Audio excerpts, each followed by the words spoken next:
Becoming a drama queen. ayé mi tèmi bá mi. Are you a drama queen or a drama king? Which one are you? My name is Wendy Ologe, and I'm the founder of the Intentional Parent Academy. You're welcome back to Friday Brief with Coach Wendy.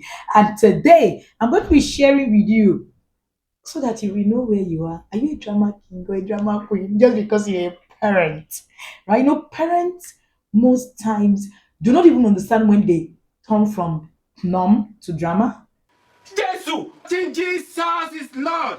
right? So you continue the drama series and then you're just going on and on. Parenting is hard, but it doesn't have to be overwhelming. irú ọmọ wo wá rèé nítorí Ọlọ́run mo jẹ jìyà lórí àwọn ọmọ yìí o.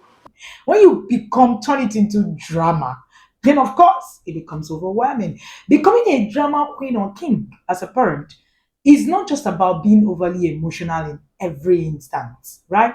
It's when your responses to everyday challenges become consistently exaggerated, ayé mi tèmi bá mi. attention seeking, and counterproductive. In other words, you begin to find minor setbacks and everyday parenting stressors will spark you. And you're emotionally outbursting. Your child says they don't want to wear something. You are everywhere. And then, it takes the center stage in your family interaction. And this is why it happens. I'm going to share with you how. I'm going to share with you why. Are you ready for this video? So when you finish, you're going to tell me whether you're a drama king or a drama queen. You put in the comment section. And if you want me to do a video to explain it more, let me know. But how drama behavior manifests in parenting is number one, exaggerated emotional responses. So instead of addressing an issue calmly, like a child pours water on the floor or a child forgot to do their chore, you react like, you know, in frustration and even tears that draws focus from solving the problem. So over time, these responses become a habitual way of dealing with conflict and stress. So in the morning, why do we have parents say to me that you cannot dress children up in the morning without yelling? Who told us some of these things? Who created this normalized nonsense? It's normalized. It's something that we have done over and over, and he just exaggerated emotional responses. The truth of the matter is that anything that happens in that morning can wait, can be dealt with, differently. Structure can actually, deal with all of that. So you just go on, you just want to scream your voice into here. That's drama queening or drama kinging. Number two, attention seeking and validation. Sometimes you just feel unheard or overwhelmed. Your dramatic outbursts can serve as a cry for help or attention. It even involves insisting that nobody loves you, nobody is doing anything that will please you. Oh, you are doing everything for your children, they cannot. Is drama. Oh, I carried you for 9 months, I suffered. Is drama. You see that thing that our parents did? I carried you for 9 months. You're not listening to me. In 9 months, what it is that my life had done, blah blah, is drama. Ọlọ́run ọba ó já mi lára jẹ. Is drama. Or that your needs are not being met. Even when the issue is relatively minor, your child forgot to do a chore. You go all out screaming how they want to kill you, how you have died. Come on now. It's drama. Number three, escalating everyday issues. What might start as a simple parenting challenge can quickly turn into full-blown crisis because you're a drama king or a drama queen. So, if every small setback is treated as an existing emergency, it's an emergency. When your discipline is an emergency. Yes, the child insulted. Let's take for instance, the child misbehaved in school, and you're running from your office. You go to school, you slap the child. You're a drama king, a drama queen, massa. It is drama, right? And it can shift your family dynamics where everybody becomes accustomed to a high level of emotional intensity, which is unnecessary. Are you a drama queen or a drama king as a parent? Is your parenting full of drama?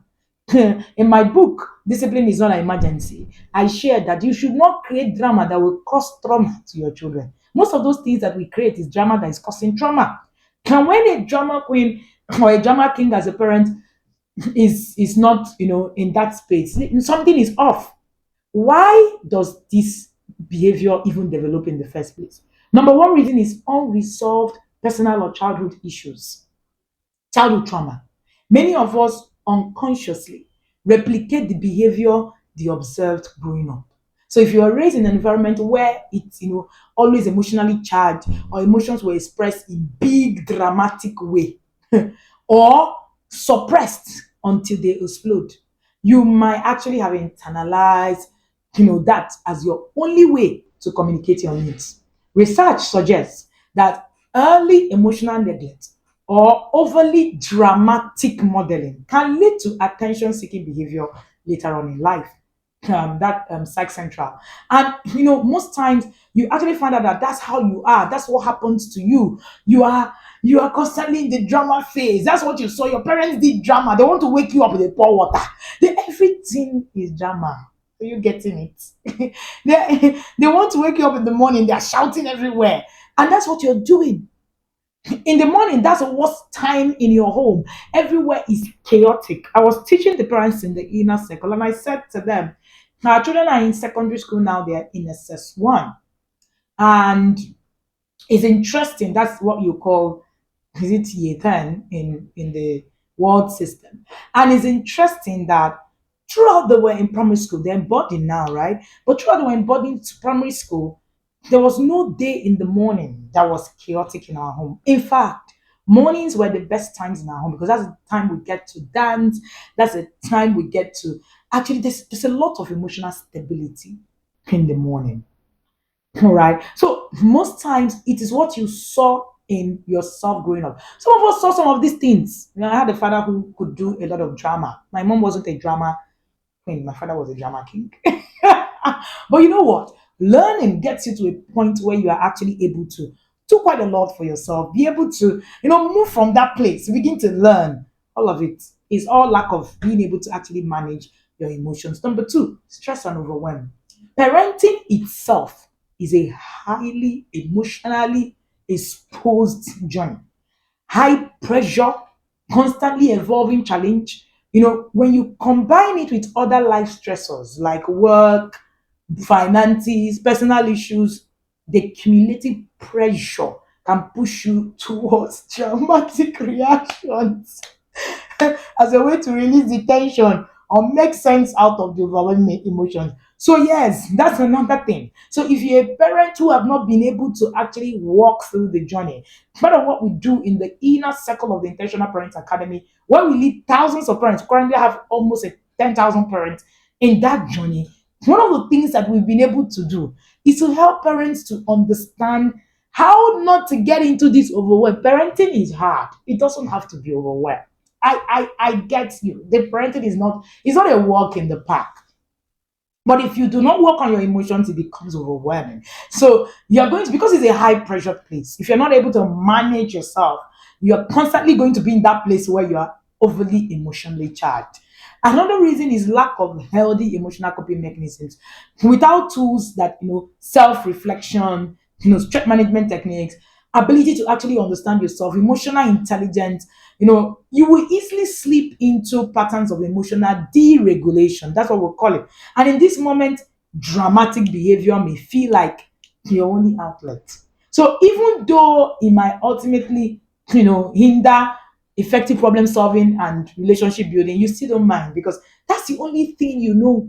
You do not know how else to cope in a very, volatile environment like that. So the only thing you do is to let it all out. So our parents did all of that. Our mom, reminded us every time how they suffered for 9 months, how they suffered in labor room, how you will never disgrace them and all of that. Our fathers taught us how they had to work, toil. All those things are drama. They are all drama, right? Another reason is a need for control or validation. Sometimes when internal feelings of inadequacy or loss, of control creeping, a dramatic response can be an unconscious way to regain a sense of power and influence. See, the moment you see yourself screaming, you've lost control. That moment you feel that you've lost control and you're screaming, you want to gain control back, you don't have control anymore because authority is not force, and control. Authority is trust. and respect. Anytime that your children cannot trust you, cannot respect you, you've actually lost authority. So every time that you turn small issue into a big deal, you are trying to stir attention, you're trying to care towards yourself. The truth of the matter is that anytime that you're trying to seek, most times for us, every part of our life isn't working. The only part that is working is parenting. So you use it to validate yourself. And when that is not working, you just go haywire, you want to die. Wake up, you're still here. All right. And then the last one is mirroring external influences. In some cases, cultural and social expectations, or even your own family dynamics, can reward drama with attention and sympathy. It creates a feedback loop. The more you react dramatically, the more you are validated, which in turn reinforces the behavior. Because in your family, what is required is that you're doing a lot of drama. You are, hey, once you do drama, everybody comes, you get attention by doing drama. If that is the way you grow up, that would be the way you raise your children, and that would be, the kind of home. So recently, we had a family spend Christmas with us. This young boy, who is 2, was so sweet. So I usually say that tantrum throwing children have tantrum throwing parents. That's the truth. Because emotionally charged environment make children to actually throw a lot of tantrum, become more aggressive. And that's because that environment is emotionally charged. I started to study, I started to see his parents are always calm. Even when they want to actually some kind of give him some kind of chastisement. You hear the mom say Yuba. So when you hear the boy, he does something, he just turns and say Yuba, and then he says it and he smiles. So it's not, there's even there's no aggression. I didn't see this boy cry for one day unnecessary, like scream, cry, oh, I want something, and throw themselves on the floor and all of that. I had toddlers. The twins are 15. I didn't have toddlers who were throwing tantrums. So tantrum throwing children actually is a loop. When children, there's a lot of tantrum throwing in the house, is because children already are getting a reward for those tantrums. So it creates a feedback loop. The more I react dramatically, the more I am validated, which reinforces that behavior. So when a child throws tantrum consistently, watch it. You are rewarding tantrum. That's why it's happening. So, and because also in that home, you're constantly yelling, you're sorry, so, and when you yell and all of that, it feels like everything just gets okay. And then you continue again. It doesn't. What you heard about yesterday, you're yelling about tomorrow, next tomorrow, next tomorrow. So of course that tells you that nothing is really happening, right? Now, how do you move towards healthy responses? What do you need to do? You need to recognize these patterns in yourself. Did you see yourself in any of these things that I've said? It can be helpful for you to take a step back to actually break that circle. Number one thing you want to do is self-awareness and self-reflection. If you are not able to understand you and reflect, you see all this, oh, we're okay, the way we're raised is better and all of that. Please, that's something that you need to actually remove from your dictionary content. What you need to do is to sit down and say, okay, who am I, where am I? And one of the things that can help you to understand who you are is understanding your emotions, your emotional patterns, your emotional temperature, understanding who you are emotionally. That's why we run the Becoming an Emotionally Intelligent Parent course, where you will be able to understand you understand your triggers, you understand what sparks those dramatic responses. But let me say this, this is not putting a lot of things in a box, like they say, right? I think that 90% of parents that I've met are drama kings and queens. And this is me, who have worked with thousands of parents, over the past almost 8 years. And trust me when I say so.